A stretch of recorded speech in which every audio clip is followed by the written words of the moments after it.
Assalamualaikum warahmatullahi wabarakatuh. Alhamdulillahilladzi khalaqal insan 'allamahul bayan. Asyhadu an la ilaha illallah wahdahu la syarikalah wa asyhadu anna Muhammadan abduhu wa rasuluh la nabiyya ba'dah. Allahumma salli wa sallim wa karim wa barik ala nabiyyina wa maulana Muhammadin wa ala alihi wa ashabihi ajma'in, amma ba'du. Subhanaka la ilma lana illa ma 'allamtana innaka antal alimul hakim. Waqad qala ta'ala fil Qur'anil Karim, a'udzu billahi minasy syaithanir rajim. Bismillahirrahmanirrahim. Wasari'u ila maghfiratin mir rabbikum wa jannatin 'arduhas samawati wal ard u'iddat lil muttaqin. Shadaqallahul azim. Hadirin jamaah salat Isya dan Tarwih Masjid Al-Barakah yang dirahmati Allah Subhanahu wa ta'ala. Wabil khusus orang-orang tua kita, sesepuh, para tokoh DKM Masjid Al-Barakah yang dirahmati Allah Subhanahu wa ta'ala. Mudah-mudahan Allah berikan umur yang panjang, kesehatan dan keberkahan selalu, amin ya rabbal alamin. Jamaah yang dirahmati Allah Subhanahu wa ta'ala, pada malam hari ini adalah tarawih kita yang ke-19. Mudah-mudahan amal ibadah kita, saum kita, semua ibadah kita di bulan suci Ramadan ini diterima oleh Allah Subhanahu wa ta'ala. Dan mudah-mudahan kita bisa menyelesaikan ibadah di bulan suci Ramadan ini sampai akhir nanti. Kemudian kita sholat Idul Fitri dan kita kembali fitrah, kembali suci seperti bayi yang baru dilahirkan oleh ibunya, amin ya rabbal alamin. Hadirin yang dirahmati Allah Subhanahu wa ta'ala, bahwasanya keadaan kita manusia, hal ihwal manusia ini dalam kehidupan kita di dunia ini, sehingga kita menemui Allah Subhanahu wa ta'ala nantinya, kita tidak terlepas dari yang namanya kesalahan dan dosa. Karena sungguhnya Nabi SAW bersabda, sesungguhnya manusia itu al-insanu makanu nisyan wa khata'. Manusia itu tempatnya salah dan dosa. Karena kita manusia bukan seperti Rasulullah SAW yang maksum. Rasulullah SAW maksum, terpelihara dari segala dosa-dosa. Berbeda dengan kita yang mungkin sehari-hari kita, mulai kita bangun dari tidur, kemudian kita beraktivitas sampai kemudian kita tertidur di malam harinya, banyak kesalahan-kesalahan atau dosa-dosa yang dilakukan oleh panca indera kita, baik oleh lisan terutama, mata, telinga, bahkan hati kita juga tidak terlepas daripada dosa dan kesalahan, baik yang kita sadari ataupun yang tidak kita sadari, baik yang kita sengaja maupun yang tidak kita sengaja. Oleh karenanya Rasulullah SAW bersabda, sesungguhnya saya, kata Nabi, memohon ampun kepada Allah Subhanahu wa ta'ala, beristighfar kepada Allah Subhanahu wa ta'ala dalam sehari semalam tidak kurang dari 70 kali Dalam riwayat yang lain dikatakan bahwa Rasul sallallahu alaihi wasallam tidak kurang dari 100 kali memohon ampun kepada Allah Subhanahu wa taala. Bagaimana dengan kita, hadirin yang dirahmati Allah Subhanahu wa taala? Oleh karenanya kita mengikuti Rasulullah SAW, memperbanyak istighfar, memohon ampun kepada Allah Subhanahu wa taala. Bahkan Allah Subhanahu wa taala berfirman di dalam surah Asy-Syam, A'udzubillahi minasyaitonirrajim, Bismillahirrahmanirrahim, fa'alhamaha fujuraha wa taqwaha. Allah Subhanahu wa taala mengilhamkan, memasukkan di dalam diri manusia itu ada sifat fujur. Sifat fujur, durhaka, bermaksiat, wa taqwaha, dan sifat takwa. Di dalam diri kita ada dua sifat. Ada sifat untuk bermaksiat, ada sifat untuk takwa kepada Allah Subhanahu wa taala. Kemudian Allah mengatakan wa qad khaba man dassaha. Sungguh qad aflaha man zakkaha wa qad khaba man dassaha. Maka beruntunglah orang yang zakkaha, selalu senantiasa membersihkan diri-dirinya dari dosa-dosa. Dalam surat Hud Allah mengatakan innal hasanata yudhhibna sayyi'at. Sesungguhnya kebaikan, sedekah, salat, wudu, bahkan berwudu sekalipun itu menghapus segala kesalahan-kesalahan. Di sini ulama mengatakan bahwa dosa yang dilakukan adalah dosa-dosa kecil. Oleh karenanya sering-seringlah kita bersedekah, sering-seringlah kita berinfak, membantu orang lain, berwudu, sholat sunnah, agar dosa-dosa tadi, kesalahan-kesalahan tadi mungkin kita tidak sadari dihapus oleh Allah Subhanahu wa taala. Hadirin yang dirahmati Allah Subhanahu wa taala. Kemudian Allah Subhanahu wa taala mengatakan barang siapa yang dimudahkan oleh Allah, fa amman a'ta wattaqa fasanuyassiruhu lil yusra. Orang yang takwa kepada Allah dan membenarkan kebenaran-kebenaran yang dibawa oleh Rasulullah, maka fasanuyassiruhu lil yusra, dimudahkan dia untuk berbuat kebaikan. Yang ada di dalam mindset akal fikirannya, hatinya adalah berbuat kebaikan, selalu rindu ke rumah Allah Subhanahu wa taala, rindu dengan salat berjamaah, rindu dengan pengajian majelis-majelis ilmu, rindu dengan membaca Al-Quran. Selalu di hatinya adalah rindu untuk ibadah pada Allah Subhanahu wa taala. Fasanuyassiruhu lil yusra. Allah mudahkan. Bahkan ketika terbersit di dalam hatinya satu keinginan untuk bermaksiat kepada Allah Subhanahu wa taala, atau tidak sengaja tanpa dia sadari akan melakukan satu kemaksiatan, maka Allah Subhanahu wa taala akan menjadikan penghalang atas dirinya sehingga dia tidak jadi melakukan kemaksiatan tersebut. Namun ada orang-orang yang fasanuyassiruhu lil usra, yang ada di dalam akal fikirannya, hatinya adalah bagaimana dia selalu senang untuk bermaksiat kepada Allah Subhanahu wa taala.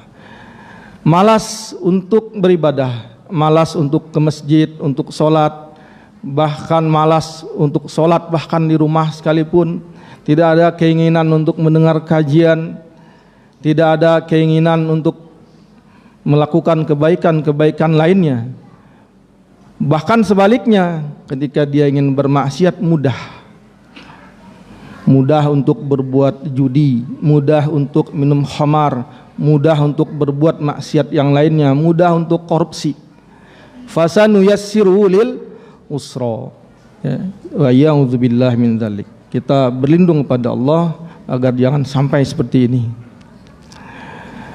Namun hadirin yang dirahmati Allah Subhanahu wa taala, Seapapun kita, terkadang kita sudah berusaha semaksimal mungkin menghindarkan diri dari perbuatan-perbuatan dosa, dari kemaksiatan-kemaksiatan. Namun ada kalanya kita tergelincir juga. Katakanlah zallah. Seorang alim pun bahkan tergelincir, zallatul alim. Maka di sini Islam dengan rahmat Allah Subhanahu wa taala, dengan syariat Allah yang begitu mulia, Allah memberikan sesuatu ibadah yang namanya taubat. Taubat kepada Allah Subhanahu wa taala. Sebagaimana Allah Subhanahu wa taala berfirman dalam surah At-Tahrim, a'udzubillahi minasyaitonirrajim, bismillahirrahmanirrahim. Ya ayyuhalladzina amanu tubu ilallahi taubatan nasuha. Ayat ini yang dipanggil oleh Allah Subhanahu wa taala untuk bertobat bukan orang kafir, bukan orang fasik, bukan orang yang zindik, tetapi yang dipanggil adalah ya ayyuhalladzina amanu, wahai orang-orang yang beriman, bertobatlah engkau kepada Allah Subhanahu wa taala. Berarti ada potensi orang beriman juga melakukan dosa-dosa, melakukan kemaksiatan. Tubu ilallahi taubatan nasuha. Kembalilah, bertobatlah engkau kepada Allah dengan taubat yang murni. Nasuha, taubat yang sesungguhnya, taubat yang sebenar-benarnya, dengan penuh keikhlasan, keinsafan dan kesadaran. Sehingga Allah Subhanahu wa taala ketika seseorang telah bertaubat, maka yukaffir anhu sayyi'atih. Allah akan hapus segala dosa-dosanya. Allah akan bersihkan dirinya. Wa yudkhilhum jannah, dan Allah akan masukkan dia ke dalam surganya. Kemudian Allah memberikan cahaya kepadanya sebagaimana doanya, Rabbana atmim lana nurana waghfir lana innaka ala kulli syai'in qadir. Orang-orang beriman penuh dengan cahaya. Dalam tafsir Ibnu Katsir mengenai ayat ini, beliau membawakan sebuah hadis Rasulullah SAW. Rasul mengatakan, nanti pada hari kiamat akulah orang yang pertama bersujud kepada Allah. Kemudian aku pula orang pertama yang bangkit dari sujud tadi. Dan kulihat di depan ada umatku, di samping kananku ada umatku, di samping kiriku ada umatku. Kemudian bertanya sahabat, ya Rasulullah, bagaimana engkau mengenali bahwa itu umatmu, sedangkan di sana banyak umat-umat Nabi yang lainnya? Apa kata Rasulullah? Aku melihat cahaya pada mereka. Jadi orang-orang beriman pada hari kiamat, di yaumil mahsyar yang begitu miliaran manusia, triliunan barangkali dan begitu luasnya, dikenali oleh Rasulullah dari cahayanya. Kemudian sahabat bertanya, ya Rasulullah, dari mana cahaya tadi? Apa kata Rasulullah? Cahaya tadi berasal dari wudu mereka. Oleh karena itu sunnahnya panjangkanlah wudu kita, Bapak Ibu sekalian. Jangan sampai umpamanya mencuci tangan sampai siku, memang batasannya. Tetapi agar cahayanya banyak sampai pangkal lengan tidak mengapa. Ya. Kayak kaki sampai mata kaki, agar cahayanya banyak, wudukan sampai lutut gitu, biar cahayanya banyak ya. Jadi sering-sering menjaga wudu agar cahaya nanti pada hari kiamat. Hadirin yang dirahmati Allah Subhanahu wa taala, di dalam surah Al-Imran Allah berfirman, wasari'u ila maghfiratin mir rabbikum, dan bersegeralah kalian untuk menuju ampunan Tuhan kalian. Jadi jangan tunda-tunda tobat. Terkadang kita mendengarkan satu ungkapan yang nanti sajalah, umur 50 tahun tobat, umur 40 tahun sekarang masih muda, begitu. Ini adalah ungkapan yang salah. Menunda-nunda tobat juga satu dosa, juga satu maksiat kepada Allah Subhanahu wa taala. Karena juga sudah suatu kesyirikan, mendahului Allah. Apakah dia yakin bahwa usianya sampai ke 40 tahun atau ke 50 tahun? Padahal kata Nabi, barang siapa yang sampai usianya 40 tahun namun kebaikannya belum melebihi keburukannya, maka bersiap-siaplah dia untuk mengambil tempat duduk di neraka. Jadi barometernya usia 40. Kalau usia 40 belum juga ke masjid, belum juga ke pengajian, belum juga megang Quran, belum juga nyentuh wudu. Nah, ini sudah keras, sudah mulai tertutup, sudah sulit masuk hidayah dari Allah Subhanahu wa taala. Jadi Allah merintahkan kepada kita agar segera kita bertobat, sebesar apapun taubat kita. Walaupun sebesar apapun maksiat yang kita lakukan, walaupun sebesar dan sebanyak buih-buih di lautan, namun ampunan Allah Subhanahu wa taala lebih daripada itu semua. Dikisahkan di zaman Bani Israel ada seorang laki-laki yang sudah membunuh 99 orang, ya, seorang preman besar lah gitu, jagoan, jawara, ya. Membunuh aja dilakukan, apalagi dosa yang lainnya. Tetapi timbul kesadaran, dia ingin bertobat. Kemudian dia menemui seorang pemuka agama yang ada di kampungnya di sana. Dia ingin bertobat. Kemudian apa kata pemuka agama tadi? Sudah tidak ada lagi pintu tobat untuk engkau, karena dosamu sudah terlalu banyak. Sehingga dia marah, naik pitam, maka dibunuhlah pemuka agama tadi. Sehingga genap dia membunuh 100 orang. Namun keinginan dia untuk bertobat, untuk memohon ampun kepada Allah tetap menggebu. Kemudian mencari tokoh agama yang lainnya. Setelah bertemu, dia tanyakan, dia sampaikan keinginannya bahwa dia ingin bertobat. Kemudian apa kata ahli agama ini? Ma mana'aka minat taubah. Tidak ada yang menghalangi engkau untuk bertobat, tapi ada syaratnya. Nah, di sini dia gembira. Dia tanya apa syaratnya? Bentuk keseriusannya. Pergilah engkau dari kotamu ini, karena kotamu itu kota yang penuh dengan maksiat, penuh dengan kejahatan.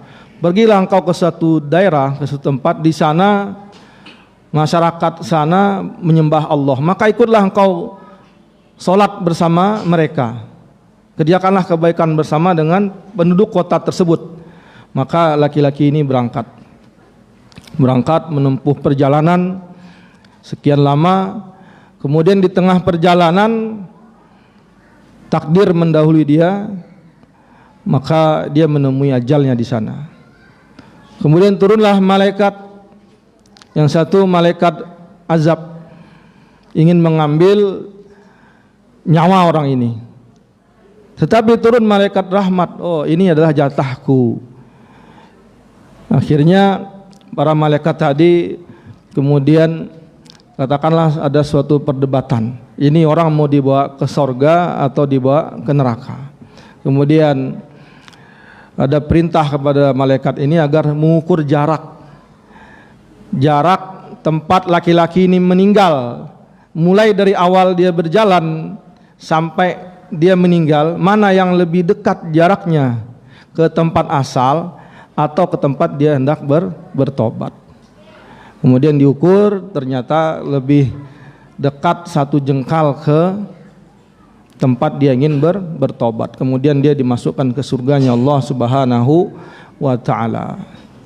Ini suatu contoh hadirin yang dirahmati Allah Subhanahu wa taala, bahwa ketika seseorang yang memang bersungguh-sungguh ingin bertobat kepada Allah, maka insyaallah Allah akan menerima taubatnya.